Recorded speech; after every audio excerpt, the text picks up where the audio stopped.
Hello, hello. Excuse me. What are we doing on this planet? So, imagine I made a computer game. It would be obvious that everybody in that game is serving something for me. Now, whenever we speak about something which is in my interest, then there can be two levels. There can be direct or indirect interest. So, for example, let's say I go to China on business. And so my interest is not China. My interest is the money that I'm going to earn for, let's say, feeding my family. So there's direct interest and indirect interest. You can't create feeding the family without working. And so therefore, one is necessary for the other. But one, if I gave you the money and you didn't have to go to China, you wouldn't go. No offense to the Chinese. So the story of life is that God has direct interest and indirect interests. The direct interest of God, as it states in the Medrash, which is kind of the mystical commentary, the Judaism, the Bible actually exists on 4 dimensions. It exists on what's called Pshat. Pshat is the simple explanation, and then it goes, even that is only based on interpretation. Then there's Remez, something it's hinting to, very deep stuff. And then there's Drush, which is already like mysticism. And then there's Soid, secret, like the Kabbalah. Now, when God made the world, the very first statement, which really was the foundational statement that created time and space, heaven and earth, was Breishis bar Elokim es hashamayim v'ha'aretz. In the beginning, God created heaven and earth. So, Breishis, the word Breishis has in it Beis Reishis. There are 2 primary reasons, why God made everything.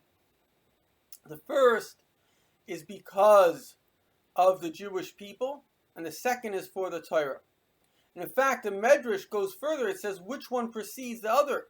Did the Jewish people come to serve the Torah, or did the Torah come to serve the Jewish people? And in fact, it says that we see the Torah is a document written to inspire and influence the Jewish people. So, the Torah is actually for the Jewish people. So what is God's primary love? Even though you may not accept this, because Jewish people, after everything we've been through, we're quite humble, and we don't see ourselves in a very great light, but actually, you are his love. In fact, that's the people you love the most, are the people that are the most humble. So it was specifically done that we should go through everything we went through so we could be lovable, we could be humble. But ultimately, when you love someone, what do you want to do? It's like a marriage. You know, if you have a wife, you know, what do women want to do? They want to fix their husbands. So men often resist that. But actually, it's a blessing, because the very fact that she wants to fix you or help you is because she cares about you. If she didn't care about you, she wouldn't be interested in you at all. It's like a parent that tells her child what to do. So children may resist it. But the very fact that I'm telling my kid, and I'm spending so much time trying to influence my kid, is only because I love my kid. If I didn't love him, I wouldn't spend the time with him. The greatest sign of love is caring. Caring is the sign of love. Unconditional caring. And God cares about us unconditionally. He made us. He makes us. We know the world is continuously popping in and out of existence. He continuously makes us. And he gives us advice. In fact, we're in the Messianic era where this advice goes not only through the ancient wisdom of the Torah,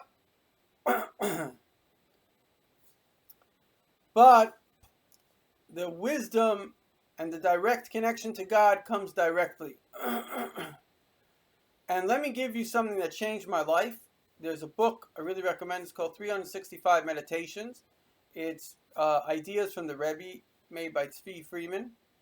And one of the ideas there is that if you don't know what to do, you can ask God. And the first thought that comes to your mind after you ask God is his reply. I don't want to go into all the details, but you know, everything that every single religion says, you have to trust it. Heaven, maybe, maybe not. You haven't been there. Even if someone else says he's been there, he said it. You have to trust him. But what if there was a religion, what if there was a paradigm which you don't have to trust? What if you can just do it and see if it works? And so here's a simple thing. You can just do it.